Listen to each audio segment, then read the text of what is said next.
Buenas noches, tutora Erika Tatiana Obando, del curso de Epidemiología Ambiental. Mi nombre es Gabriela Estefanía Garra Vargas.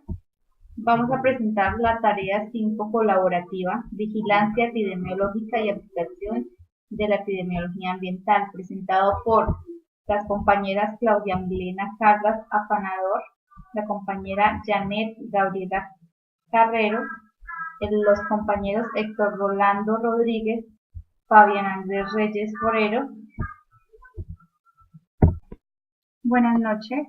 La primera pregunta nos dice, explique con sus palabras qué es vigilancia epidemiológica en salud ambiental.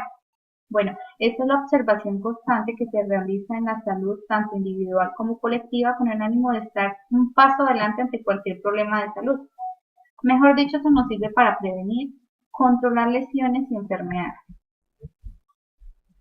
Segundo, ¿cuál es la cadena ambiente-salud? Incluye un ejemplo que permite evidenciar las fuerzas impulsoras o quienes generan la presión en el ambiente, el tipo de presión y su estado, exposición y efecto. Consiste en la interacción que tienen los seres humanos con el entorno. Se convierte en una herramienta fundamental para el estudio de la relación entre salud y ambiente en las comunidades, posibilitando procesos de investigación aplicada orientados en la identificación de factores de riesgo. Bueno, esto lo podemos observar, las fuerzas impulsoras que son la industria, el transporte, la agricultura y la energía, en la webconferencia. Podemos ver las presiones, que son las emisiones, el estado del aire, el agua, alimentos y suelo, la exposición, que puede ser por la piel, y ya vemos los efectos que dan esa exposición de las emisiones.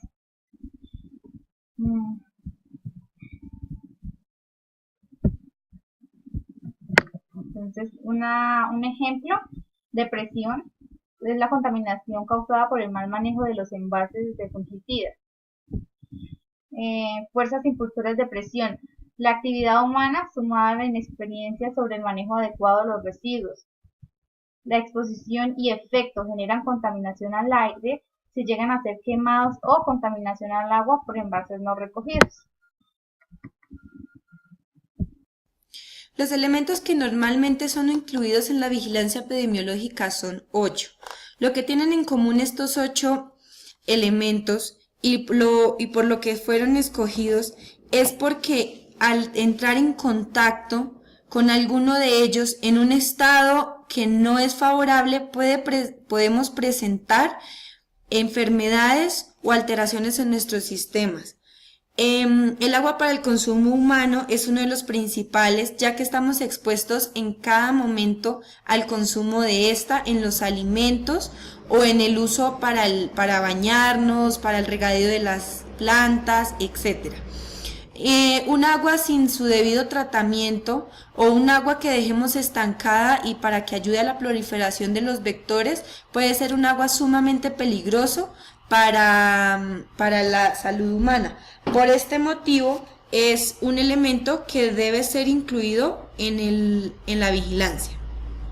La contaminación del suelo provoca que las plantas y animales que se encuentran en ellos absorban estos contaminantes, también produciéndonos enfermedades. Entonces, por esto también es muy importante tener en cuenta la contaminación del suelo. Los desastres naturales y tecnológicos provocan un colapso en alguna de las cadenas naturales. Es decir, un desastre natural, ejemplo, un deslizamiento por abundancia del invierno, es decir, por agua se deslizó la tierra. Esto puede proliferar la aparición de roedores, de zancudos y de enfermedades de las que estos mismos transmiten. Los contaminantes ambientales y sustancias químicas son unos de los más importantes, dado a que los contaminantes ambientales atmosféricos nos provocan enfermedades respiratorias. Los contaminantes ambientales al agua nos provocan enfermedades digestivas y demás. Y las sustancias químicas son las que normalmente ingerimos en los medicamentos o en la comida, entonces esto también hay que tenerlo muy en cuenta. Los accidentes con mercancías peligrosas pues son un agente que prácticamente obviamente debemos tener incluido porque, como lo dice su nombre, es un accidente, que por lo normal un accidente es el que genera una lesión o una enfermedad. Los efectos de los factores físicos de la radiación ionizante. Esto también es muy importante dado la contaminación atmosférica que estamos presentando. La contaminación del aire y los factores de riesgo biológico. Como lo he venido diciendo, todos los elementos nos apuntan única y exclusivamente a la vigilancia de que todos ellos en una mala manipulación o en un descuido nos pueden generar un virus o una enfermedad o un caos epidemiológico en donde todos nos podemos ver afectados. La información que se necesita como mínimo para la vigilancia epidemiológica en la salud ambiental son la epidemiología ambiental por obvias razones, por lo que explicaba en el anterior punto, los indicadores de salud y medio ambiente, porque estos son los que nos dan los datos necesarios para saber cómo nos encontramos respecto a la epidemiología, respecto a las infecciones, respecto a los virus, respecto a los brotes.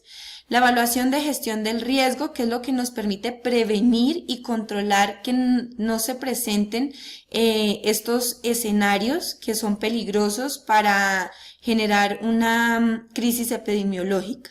El sistema de información es también muy importante, la forma en la que vamos a obtener la información, los laboratorios que son los que nos permiten conocer los virus, los patógenos, si se mutan, si no se mutan, a qué son resistibles, etcétera. Y los estudios e investigaciones, pues igualmente que los laboratorios nos sirven prácticamente para lo mismo. Los laboratorios un poco más enfocados hacia lo que es la parte más de la infectología y demás, y los estudios e investigaciones nos apuntan más a lo que es la población infectada y todo eso. Pregunta número 5. ¿Cuál es el procedimiento de vigilancia en salud ambiental? El procedimiento inicia con la recolección de datos en el sitio donde se presenta la enfermedad. Se procede a tabular los datos, a desarrollar los indicadores usando los sistemas de información para la vigilancia de la salud ambiental. Posterior a ello se hace el análisis y la debida interpretación de los datos.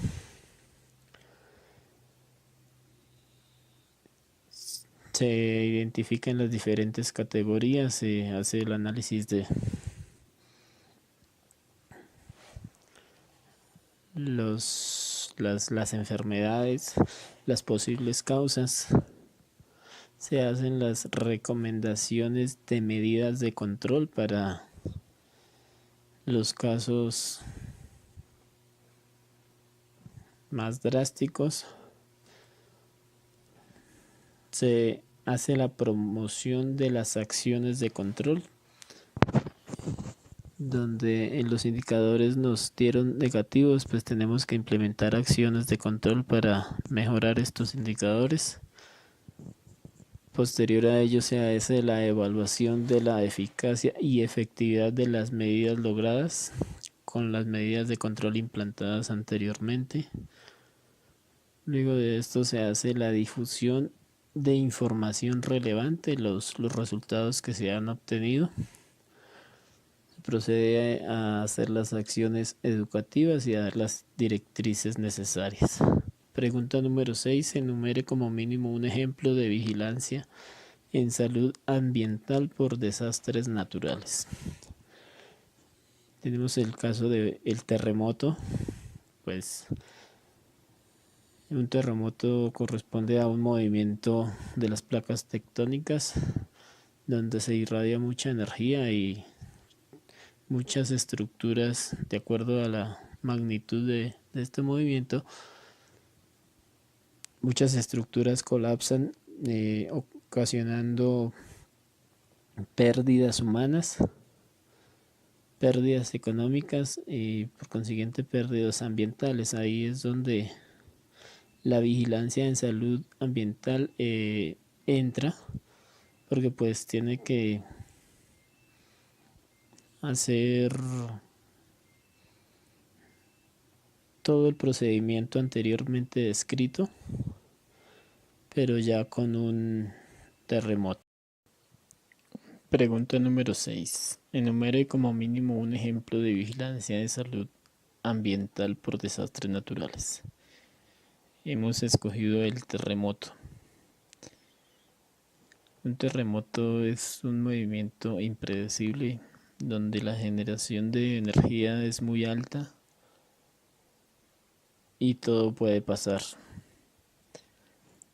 Se caen estructuras, edificios, puentes, se abren grietas, puede venir un tsunami tras el terremoto, entonces la pérdida de vidas es muy alta, asimismo las pérdidas económicas y por ende pérdidas ambientales. Ahí es cuando las autoridades encargadas de la vigilancia de salud ambiental tienen que armar el procedimiento descrito en el anterior numeral. 7. ¿Cuáles son los 10 principales factores de riesgos ambientales en Colombia? Primero tenemos la contaminación de agua por vertimientos. La contaminación de cuerpos de agua por lo general se relaciona directamente con vertimientos domésticos o industriales. Este tipo de residuos son nocivos debido a los altos porcentajes de materia orgánica y microorganismos que contienen, y estos terminan siempre en ríos, quebradas, costas marítimas sin ningún tipo de tratamiento, ocasionando contaminación bacteriológica, orgánica y química del consumo de agua. En general tiene afectaciones en los ecosistemas.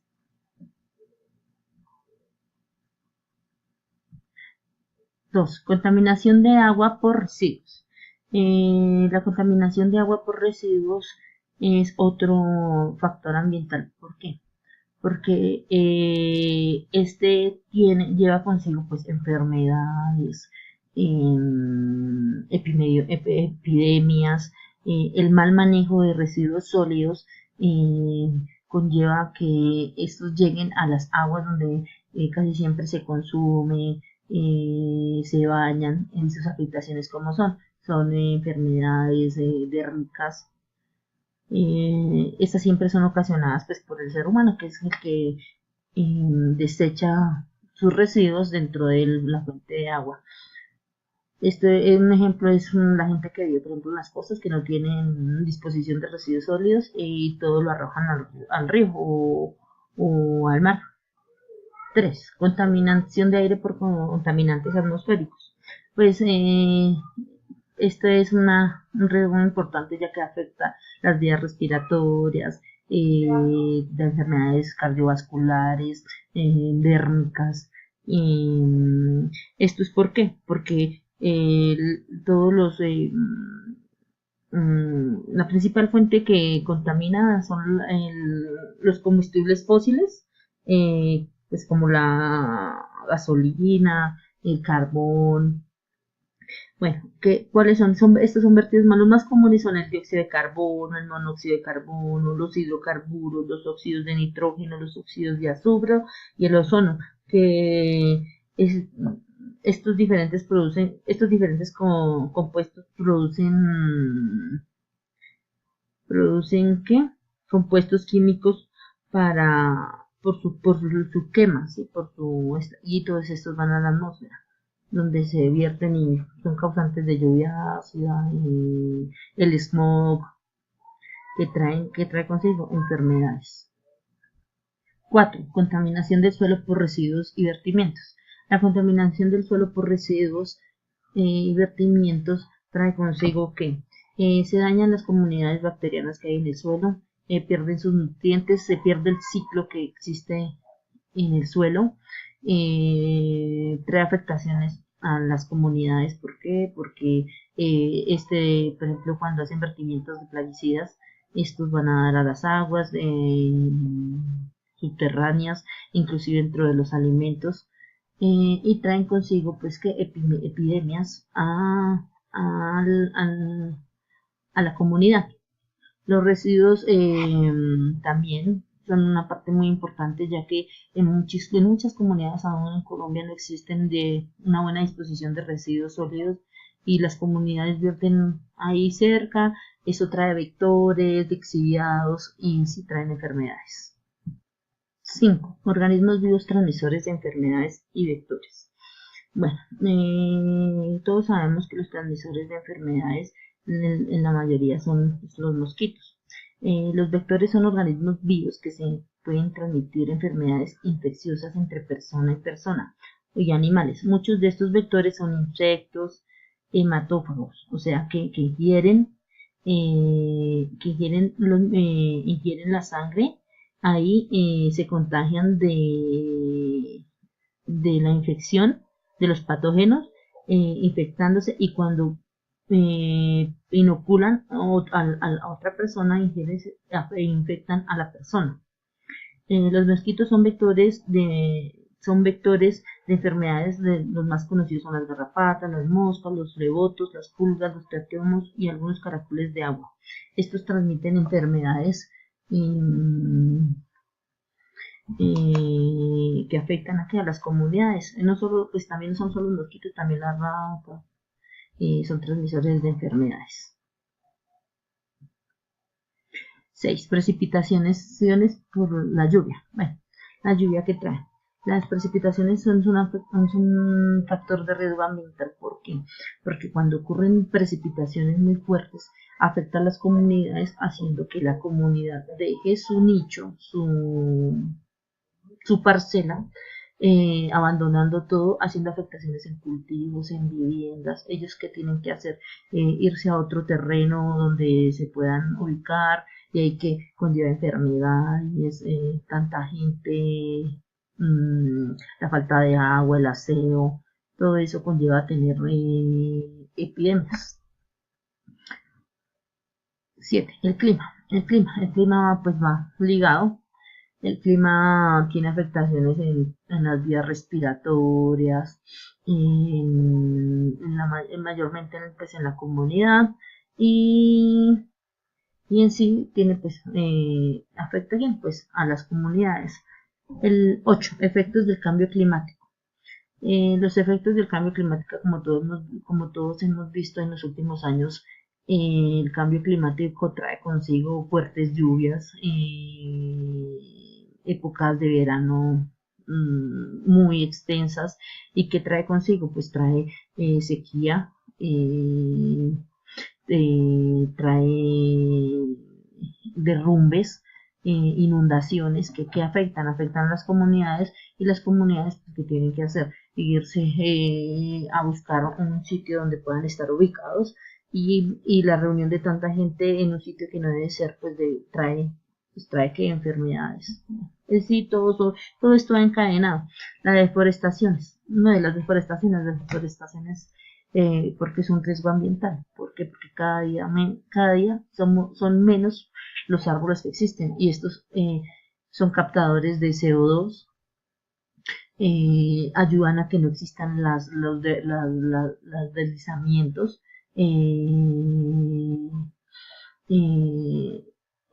son los que ayudan a limpiar la atmósfera. Entonces, porque es un riesgo ambiental.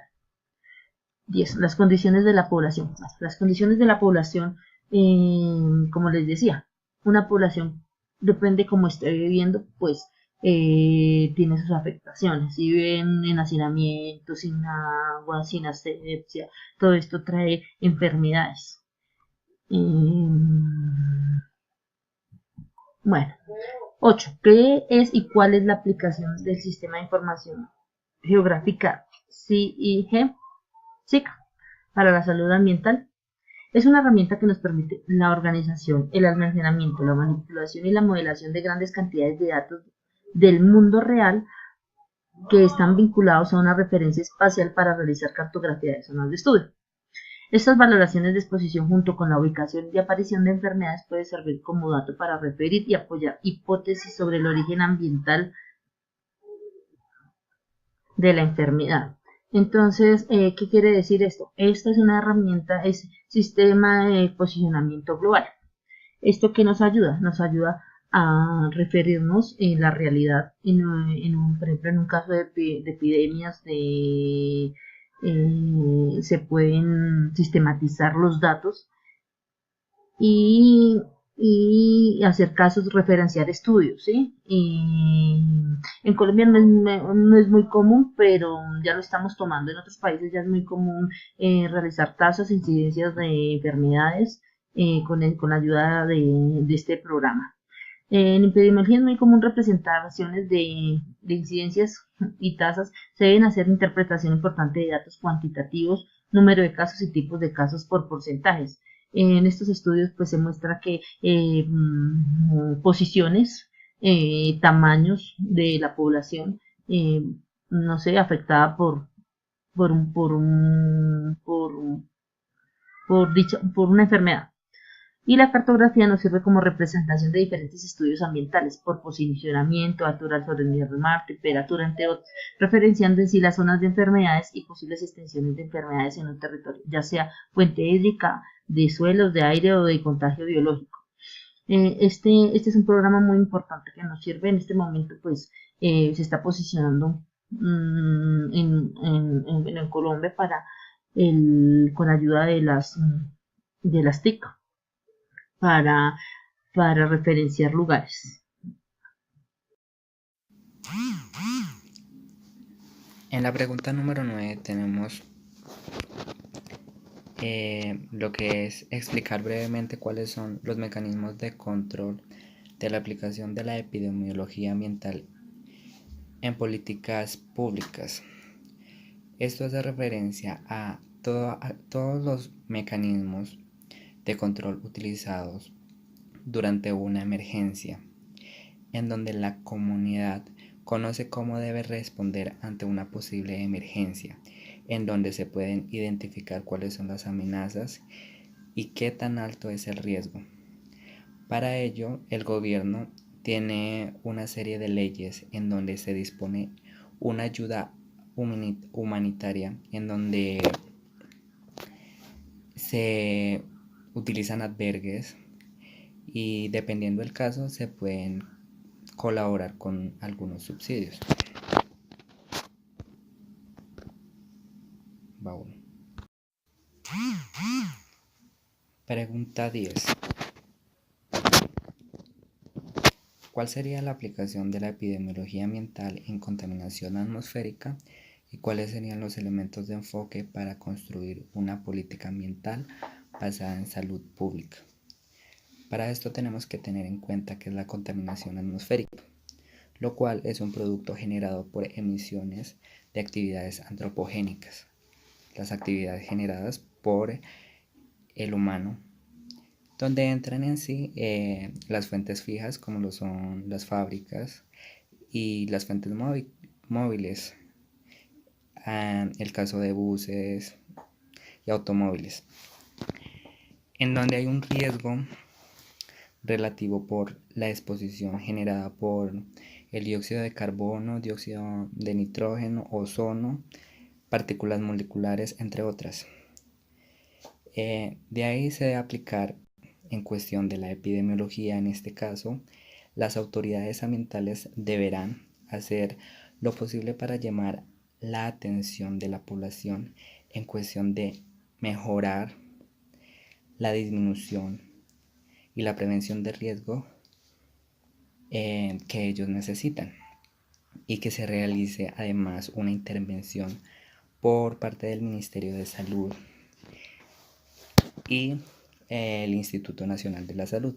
Y en el caso de ser más concisos, en donde sea la contaminación basada en un departamento o un municipio que sea el afectado, esto corresponde a la Secretaría de Salud Departamental y esta a su vez debe dirigirse a las aseguradoras, clínicas, hospitales y empresas de medicinas prepagadas con el fin de que estas entidades sean las responsables y además generen una excepción en donde se diligencie el PHBE en pro a la población. Eso hace referencia a generar aquellas actividades en cuestión de evidenciar un proceso de mejoramiento a la salud en cuestión de la contaminación atmosférica en la zona afectada.